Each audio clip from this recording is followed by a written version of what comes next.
नमस्कार, मैं हूं शालिनी और आप देख रहे हैं न्यू महाराष्ट्र 24 न्यूज। आइए बढ़ते हैं आज की बड़ी खबर की ओर।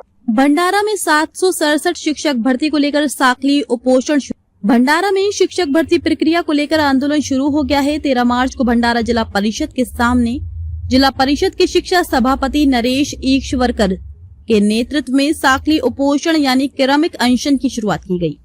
इस आंदोलन की मुख्य मांग है कि जिले में लंबित पड़ी 567 शिक्षकों की भर्ती प्रक्रिया जल्द शुरू की जाए ताकि स्कूल बंद होने की नौबत न आए और विद्यार्थियों की पढ़ाई प्रभावित न हो। आंदोलन को कई जनप्रतिनिधियों और संगठनों का समर्थन भी मिला है।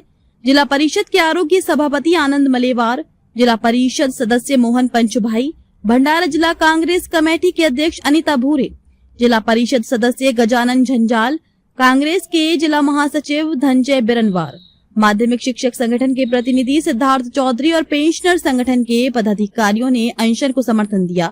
आंदोलन स्थल पर बड़ी संख्या में विद्यार्थी, शिक्षक और गांव के सरपंच भी मौजूद रहे। इस दौरान प्रशासन की ओर से भी अधिकारियों ने आंदोलन स्थल पर पहुंचकर स्थिति का जायजा लिया। बताया गया कि सीईओ और उप जिलाधिकारी ने भी अनशन स्थल पर आकर आंदोलनकारियों से चर्चा की। आंदोलनकारियों का कहना है कि यदि जल्द कोई ठोस निर्णय नहीं लिया गया तो 17 मार्च से आंदोलन को और तीव्र किया जाएगा। साथ ही सरकार से मांग की गई है कि विद्यार्थियों के भविष्य को ध्यान में रखते हुए इस मामले में तुरंत निर्णय लिया जाए। भंडारा में 767 शिक्षक भर्ती के लिए साखली उपोषण शुरू। जिला परिषद के सामने शिक्षा सभापति का आंदोलन। शिक्षक भर्ती की मांग को जनप्रतिनिधियों का समर्थन। विद्यार्थी, शिक्षक और सरपंच भी आंदोलन में शामिल। प्रशासनिक अधिकारियों ने अनशन स्थल का दौरा किया। मांग पूरी न हुई तो 17 मार्च से आंदोलन तेज होगा। भंडारा जिल्हा काँग्रेस समिती पंचबाई आम्हाला या महाराष्ट्र शासनाने 567 शिक्षकाची भरती, शाळा आणि विद्यार्थ्यांची भरती झाली पाहिजे।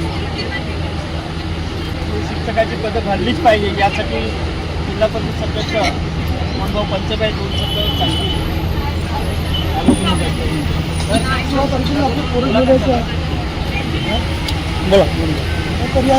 राज्यामध्ये पुरोगामी आणि फुले आंबेडकरांचे राज्य प्रत्येकाने शिक्षणाची महानगर म्हणून महाराष्ट्रात ओळखलं गेलं। प्रौढ शिक्षण, गावकीची शाळा, वसतिची शाळा ही परिस्थिती राज्याच्या भेदभावी झाली। मध्यान्ह भोजन, कपडे वगैरे सगळे पुस्तक मिळायला लागले। पण आज सध्याचे जे संकट आहे हे ग्रामीण भागातील शाळा, जिल्हा परिषदेच्या शाळा मोडकळीत आणण्याचा प्रयत्न करत आहे। जवळपास 500पेक्षा अधिक शिक्षक जिल्ह्यात कमी असताना कोणत्याही पाऊल न उचलता फक्त जे वगळाची भूमिका घेत आहे। या माध्यमातून ग्रामीण भागातील विद्यार्थी शिक्षणापासून वंचित राहून युवक ग्रामीणचा या प्रकारची विचारधारा बाळगण्याचे जे काम वर्षण करत आहे त्याचा निषेध म्हणून आम्ही या ठिकाणी करत आहोत आणि येणाऱ्या जवळपास 17 तारखेला हा विशाल आंदोलन छेडण्याचे आम्ही संकल्प करत आहोत।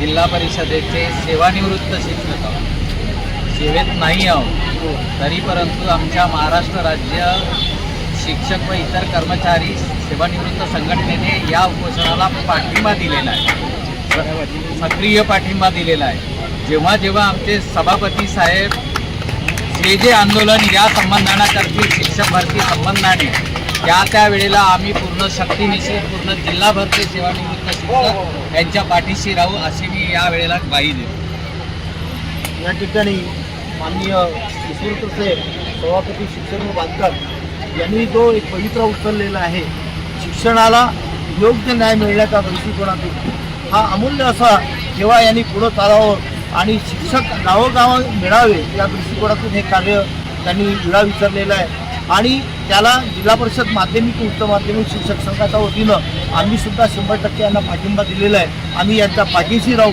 एक साधं यांनी उपोषण केलं, आज 4था दिवस आहे। आजपासूनच गुंडरी गावाचे विद्यार्थी, सरपंच त्यांच्या येणाऱ्या 2-4 दिवसामध्ये भव्य मोर्चाचं सुद्धा आयोजन होण्याच्या दृष्टिकोनातून या ठिकाणी चाहूल लागलेली आहे। या ठिकाणी शासनाला एवढंच विनंती करतो की शिक्षक भरती झाल्याशिवाय आमच्या गोरगरिबांचे मुलं पुढे जाणार नाही। शिक्षक भरती व्हायला पाहिजे आणि त्यांना न्याय मिळाला पाहिजे एवढंच या ठिकाणी मी सांगू इच्छितो।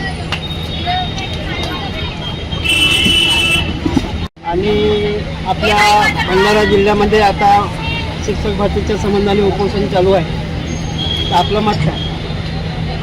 माझं मत एवढंच राहील की जो काही शिक्षणाच्या म्हणजे आता शिक्षकांची मागणी आहे म्हणजे भरपूर प्रमाणात कमी आहे. तर शासनाने लवकरात लवकर दखल घेऊन आमच्या भाऊ जे काही उपोषणाला बसले आहेत त्या उपोषणाची लवकरात लवकर दखल घेऊन त्यांनी जे काही भरती प्रक्रिया आहे ते लवकरात लवकर त्यांनी पूर्ण करावी ही आमची शासनाला मागणी आहे. सर, आपण महाराष्ट्र शासनाच्या म्हणजे विरोधात आपण शिक्षण भरती संबंधाने आपण भंडारा जिल्ह्याचे सभापती म्हणून आपण इथे उपोषणाला बसले आहात आणि आपण इथे भरती शासन जोपर्यंत करत नाही तोपर्यंत आपण बसणार आहात का?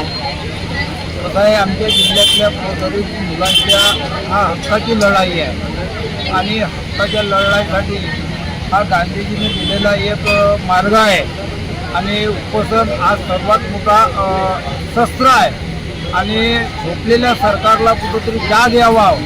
आज गावातील सरपंच, शाळा समिती सदस्य, ग्रामपंचायत सदस्य, शाळा समिती सदस्य, विद्यार्थी हे आज या ठिकाणात या उपोषणाला स्वतः विद्यार्थी बसलेले आहेत, सरपंच बसलेले आहेत आणि मी भंडारा जिल्ह्याच्या शिक्षण सभापती म्हणून यासाठी म्हणून आज सरकारनं कुठं याकडे लक्ष नाही वेधलं आणि शिक्षण भरती नाही घेतलं. येणाऱ्या काळामध्ये आम्ही आमरण उपोषण करू. या विद्यार्थ्यांसाठी, आमच्या गोरगरीब मुलांसाठी कुठल्याही स्थळावर जावं लागला तरी आम्ही जाण्यास तयार राहू.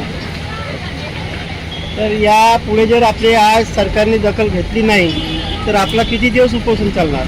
हा नेहमी उपोषण चाललं. जोपर्यंत सरकार याची दखल घेणार नाही तोपर्यंत हा उपोषण चालणार. आता गावागावातून लोक रोज सांगतात, आम्हाला फोन करतात, आम्ही 5 गाड्या आणून, 10 गाड्या, 100 लोक आणू, 200 लोक आणू, 500 लोक आणू, असे लोकांचे फोन आम्हाला येऊ लागलं. तरी पण आम्ही लोकांना सांगतो, सध्या काही नको बाबा, आम्ही एकटा बसलेले आहो, मला एकट्याला बसू द्या, शासनाला पाहू आपण करू जाग नाहीये. एक भंडारा जिल्ह्याच्या संपूर्ण एक जबाबदार व्यक्ती म्हणून, एक शिक्षण सभापती म्हणून मी आज पोरांच्या गावागावातून आम्हाला फोन येते. पोरांचं नुकसान शैक्षणिक शिक्षण होऊन राहिलेलं आहे. उद्या जिल्हा परिषद शाळा बंद होणार आहेत. यासाठी आम्हाला पवित्रा घ्यावा लागला. या गोष्टी घडत नाही म्हणून शासनानं लवकर दखल घ्यावं. याची दखल नाही घेतली तर उद्या येणाऱ्या काही दिवसामध्ये तीव्र आंदोलन लोकांच्यामुळे होऊ शकतो, नाकारता येणार नाही. मी पण त्यांना समजवण्याचे काम करीन, परंतु उद्या ते ऐकणार नाही आहेत. यासाठी शासनाने दखल घ्यावी. सर, आता याबरोबर अजून आपल्याबरोबर हे सर्व शिक्षक सुद्धा राहणार काय? तो कोण कोण राहते मी तर आज तुम्हाला सांगू शकत नाही, परंतु हे संपूर्ण लोकांचा प्रश्न आहे, शिक्षकांचा सुद्धा प्रश्न आहे. उद्या शिक्षक हे एकसच होणार आहेत. शाळा बंद झाल्या, शिक्षक एकसच होतील हा त्यांचाही सुद्धा प्रश्न आहे. त्यामुळे तेही सुद्धा सहभागी होतील, कारण त्यांच्याही मुलं त्या शाळेत शिकत आहेत जिल्हा परिषद शाळेमुळे. त्यामुळे त्यांच्या या एक पालक म्हणून त्यांचाही सुद्धा हक्क आहे. क्या नाम है सर? खबरों में अब तक के लिए बस इतना ही। फिर होगी आपसे मुलाकात, तब तक के लिए नमस्कार और देखते रहिए न्यू महाराष्ट्र 24 न्यूज। ऐसे ही लेटेस्ट अपडेट पाने के लिए हमारे चैनल को सब्सक्राइब करें और तुरंत नोटिफिकेशन पाने के लिए बेल आइकन दबाना न भूलें। यदि आप हमें फेसबुक या इंस्टा के माध्यम से देख रहे हैं तो हमारे पेज को फॉलो जरूर करें। धन्यवाद।